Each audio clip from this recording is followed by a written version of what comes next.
Ishikhada Forest Yokhatpa Amadi Lamlak Sha Uchek Kanba Haiba Wakhalon da 1-day awareness ama PANGTHOKHREE ngasi pangthokiba awareness program adu da angom ningthau poireiton President O Khamba Maitei Ishikhada Village Development Committee Onila Chandra Lecturer NB College Yumnam Design Sanglakpa Sana Konung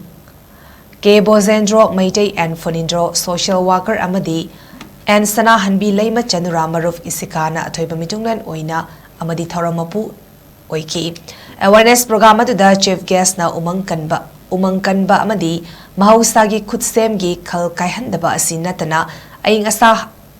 Honglakliba Asidagi Kanba Ngamloi Haina Fongdoki Lamlaki Sha Uchek Kanba na matamatamgi thariba mahai marong singda Tarakpa Tinkang Amadi Laina Singdagi Ngakthokpa Kharadasu Kamgani Haina su Fongdoki Maru Oina Chingda Langmai Thaba Amasung Umang Kokthokpasu Leblasi Haina Haiki Harib awareness program adu loisilakpada Forest Conservation Stone Anisu Yungkibagalonina Warif Marisu Loki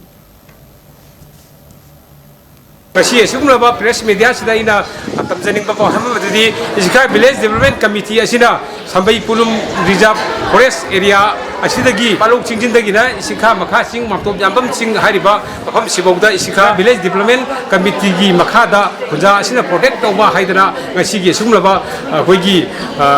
Khana Nabagi Taja Muhammadu Hoi Pangthokchakre Masida Manipur Darbar Loisangi 1932-33 da Hongkiba Gazette ki matungina asigumba thoram masi pangthokchabani